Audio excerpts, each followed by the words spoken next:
오늘도 이 은혜 말씀을 읽는 자와 듣는 자와 지켜 행하는 우리 모두에게 하나님의 크신 은혜가 있기를 주님의 이름으로 축복합니다. 함께 묵상하실 본문은 예레미야 4장 23절로 31절의 말씀입니다. 오늘 본문의 핵심 주제는 하나님께서 범죄한 유다를 심판하시지만 심판 중에도 긍휼을 잊지 않으시는 하나님의 자비를 만나게 되어집니다. 하나님께서는 유다를 심판하셔서 온 땅을 황폐하게 하실 것입니다. 그러나 완전히 진멸하지는 않으시겠다라고 말씀하십니다. 마치 온 세상이 범죄하여 죄악에 관영할 때에 홍수로 심판하셨지만 하나님의 은혜를 입은 노아 가족은 남겨두셨듯이 유다 백성들을 다 진멸하지 아니하고 하나님께서 남겨주시겠다고 말씀하십니다. 우리에게는 예수님의 피로 맺은 새로운 언약이 있습니다. 그러므로 하나님께서는 우리를 결코 버리지 않으실 것입니다. 오늘 진노 중에라도 긍휼을 베푸시는 아버지의 마음은 회개하기를 원하시는 아버지의 사랑인 것입니다. 그러므로 범죄한 우리들이 해야 될 일은 회개입니다. 하나님 앞으로 돌아가는 일입니다.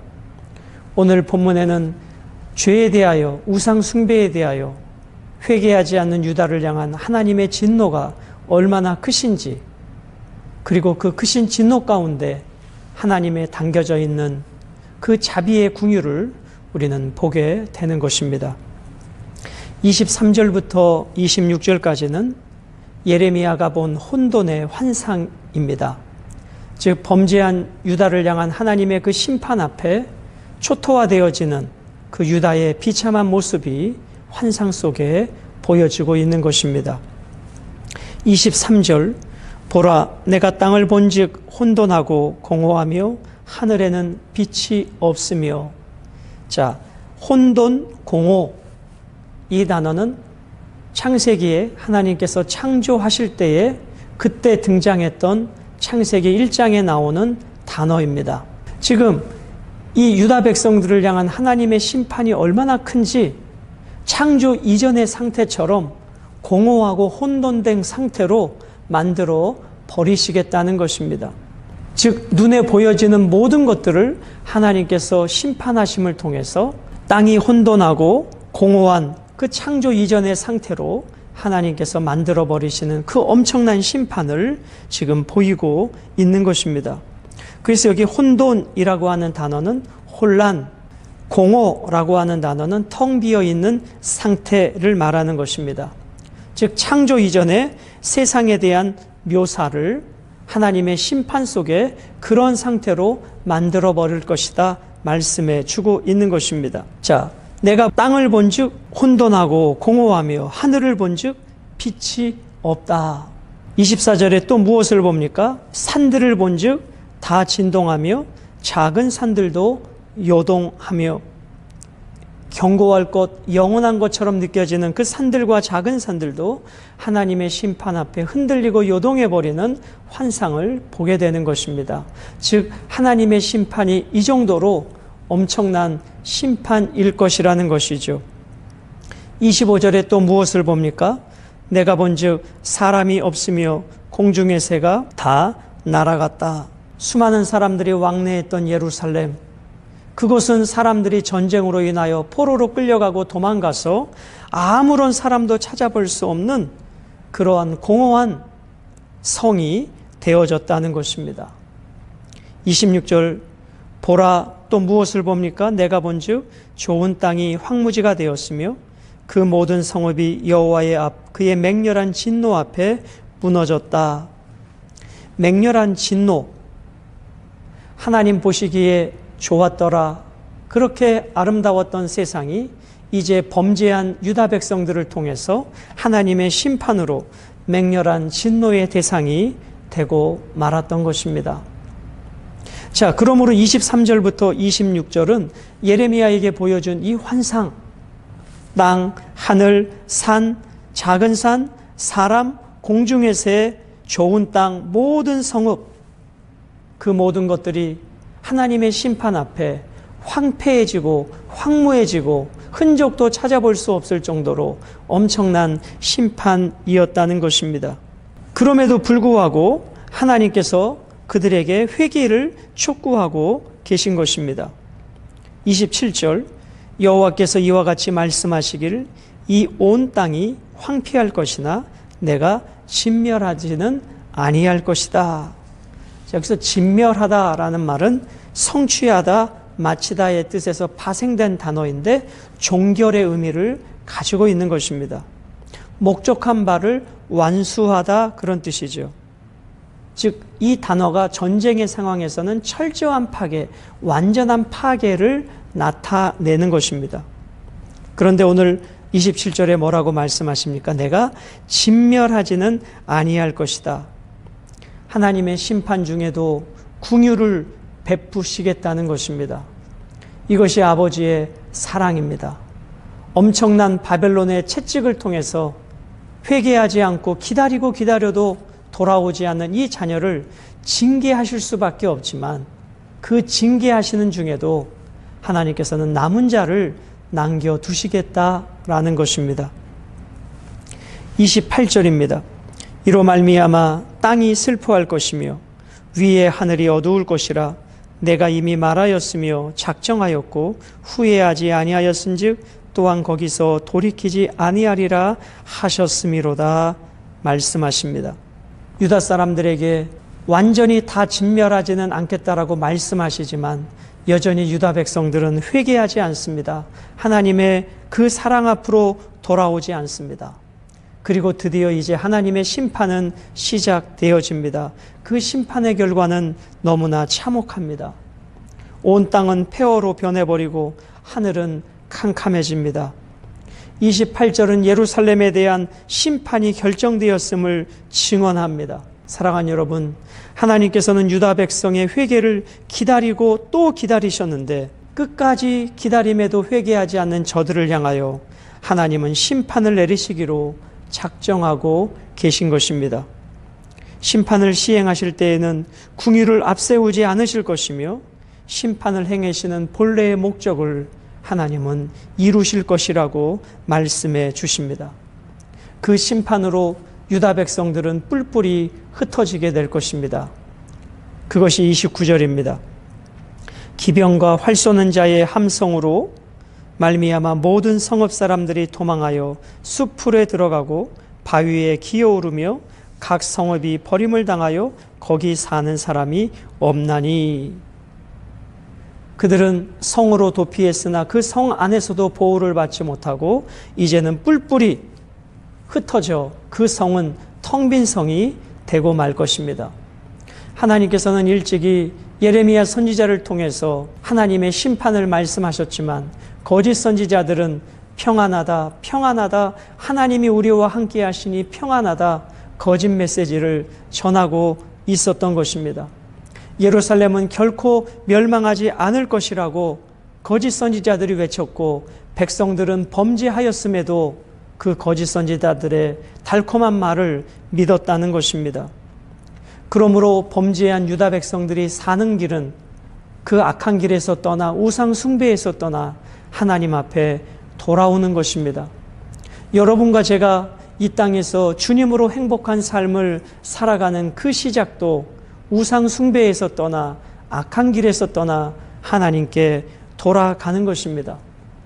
그런데 이 백성들은 그 전쟁의 심판 앞에서도 하나님 앞에 돌아가지 아니하고 그들은 도우림이 없는 사람들을, 방백들을, 주변 국가들을 의지하더라는 것입니다. 이것이 비극입니다. 30절입니다. 멸망을 당한 자요, 내가 어떻게 하려느냐? 내가 붉은 옷을 입고 금장식으로 단장하고 눈을 그려 꾸밀지라도 내가 화장한 것이 헛된 일이라. 연인들이 너를 멸시하여 내 생명을 찾느니라 말씀하십니다. 자, 이 말씀의 의미는 무엇입니까? 하나님께서 이렇게 징계하셔서 바벨론이라는 나라를 통해서 유다 백성들을 징계하시는데 유다 백성들은 하나님 앞에 회개하지 아니하고 눈에 보이는 현실적인 아수르나 애국과 같은 열광들에게 잘 보이려고 합니다. 그들의 도움을 얻으려고 하는 것이지요. 마치 그런 이미지를 창녀의 이미지에 비유하고 있는 것입니다. 그들은 강대국의 환심을 사기 위해서 금장식으로 치장을 하고 눈에 화장을 합니다. 그러나 지금 이 위기는 금장식으로 치장하고 눈에 화장을 통해서 이웃 사람의 환심을 사서 애국과 아수르의 도움을 얻는다 할지라도 이 근본적인 위기는 해결되지 않는다는 것입니다. 왜냐하면 애굽이나 아수르 역시 유다를 도와줄 마음도 없고 호시탐탐 유다를 삼키려고 하는 자들이기 때문입니다. 그러나 유다는 여전히 하나님 앞에 회개하지 아니하고 애국과 아수르를 금장식을 하고 눈에 화장을 한 창녀처럼 저들의 마음을 얻고자 노력하지만 그 모든 수고는 헛수고일 뿐이라는 것이죠. 왜냐하면 30절 하반절에 연인들이 너를 멸시하여 내 생명을 찾느니라. 너가 연인이라고 생각했던 애국과 아수르가 너를 지켜주고 보호해주는 것이 아니라 너의 생명을 찾겠다는 것입니다. 너를 멸시하겠다는 것입니다. 유다를 보호해주기는커녕 집어삼키려고 하는 애국과 아수르를 의지하려는 이 유다의 어리석음을 30절에서 만나게 되는 것입니다. 그래서 성경은 곳곳에서 도울 힘이 없는 방백들을 의지하지 말고 오직 하나님께 피하는 자는 복이 있다라고 말씀해 주고 있는 것입니다. 31절에 유다 백성들이 당하는 고난을 청각적 이미지로 표현해 주고 있습니다. 23절부터는 시각적 이미지를 사용했죠. 내가 본즉. 그런데 이제 31절은 청각적 이미지를 사용해서 하나님의 심판이 얼마나 엄청난 심판인가를 생생하게 묘사합니다. 내가 소리를 들은즉, 이제는 들은즉 어떤 소리인가? 여인의 해산하는 소리 같고 초산하는 자의 고통하는 소리 같다라고 말합니다. 딸 시온이 당하는 고통이 첫 아이를 낳는 여인의 고통에 비유되고 있습니다. 한 번도 경험하지 않은 그 출산의 초산의 고통이 얼마나 크겠습니까?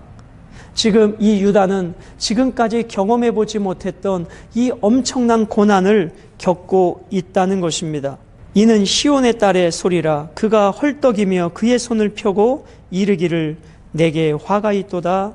죽이는 자로 말미암아 나의 심령이 피곤하도다 하는도다. 여러분, 오늘 이 31절에 유다 백성들은 이렇게 엄청난 고통을 당하고 있습니다. 그러면서 이렇게 절규합니다. 내게 화로다, 화로다. 그런데 죽이는 자로 말미암아 나의 심령이 피곤하도다 하는도다. 무슨 말입니까? 나는 이제 인생이 끝났다. 더 이상 내게 소망이 없다. 살아날 가능성이 없다. 그렇게 말하면서도 하나님을 찾지 않더라는 것입니다. 이것이 유다 백성들의 비극입니다. 아무리 하나님의 징벌이 있어도 진노 중에 궁유를 베푸시는 하나님이시기에 저들이 끝났다라고 여겨지는 그 상황에서도 저들이 하나님께 돌아오면 하나님은 피할 길을 주실 것입니다. 그런데 저들은 이런 엄청난 고난과 하나님의 심판 앞에서도 하나님을 찾지 않는 것입니다. 이것이 저들의 비극이고 저들의 무지이자 저들의 안타까운 삶이었다는 것입니다. 사랑하는 여러분, 오늘 본문을 통해서 진노 중에라도 긍휼을 베푸시는 하나님이심을 만납니다. 끝까지 기다려주시는 아버지를 만나게 됩니다. 오늘 유다를 그렇게 기다려주셨고 진노 중에라도 남은 자를 남겨두셔서 하나님의 언약을 예수 그리스도로 이어가셨던 것처럼 여러분과 제가 혹 범죄하여 하나님의 징계를 받는다 할지라도 그때 우리가 꼭 기억해야 될 것은 하나님은 우리를 영원히 버리는 분이 아니라는 것입니다. 언약에 신실하시기에 그러므로 우리가 살 길은 바로 하나님 앞에 두 손 들고 항복하는 길입니다. 탄식하고 절망하며 자기 자신을 한탄하는 인생이 아니라 우리가 살 유일한 길은 하나님께 피난 가는 길입니다. 애굽이 아닙니다. 아수르가 아닙니다. 하나님께서는 구약에 범죄한 백성들을 향해서 도피성을 만들어 놓으시고 그곳에서 제단불을 붙잡는 자는 살게 하셨습니다. 여호와께서 지키지 아니하시면 성을 지키는 자의 수고가 헛되다 말씀합니다. 여러분, 하나님이 창조하셨던 그 아름다운 세계가 범죄함으로 말미암아 다시 땅이 혼돈하고 흑암이 공허한 그 창조 이전의 세계로 돌아가는 듯한 하나님의 엄청난 심판 앞에서도 유다 백성들은 회개하고 있지 않습니다. 여러분, 하나님께서 원하시는 것은 회개입니다. 죄를 지었다 할지라도 나의 의인은 7번 넘어져도 다시 일어서는 자가 의인이라 하셨습니다. 우리가 죄를 지었기에 멸망당하는 것처럼 보이지만 실상은 회개하지 않기에 멸망당하는 것입니다. 하나님은 오늘도 회개하는 자를 찾고 계십니다. 때로는 바벨론이라는 채찍으로 우리를 징계하시지만 그 징계의 목적은 멸망이 아니라 회개였다는 것입니다. 오늘도 우리가 이 말씀을 붙잡고 돌아오기를 원하시는 아버지의 마음을 알아 아직까지 내 마음이 내 삶 속에 하나님께 돌아가지 않은 영역이 있다면 철저히 회개하고 돌아가 아버지의 기쁨이 되는, 그래서 예수 그리스도로 행복한 한 날이 되시기를 주님의 이름으로 축복합니다.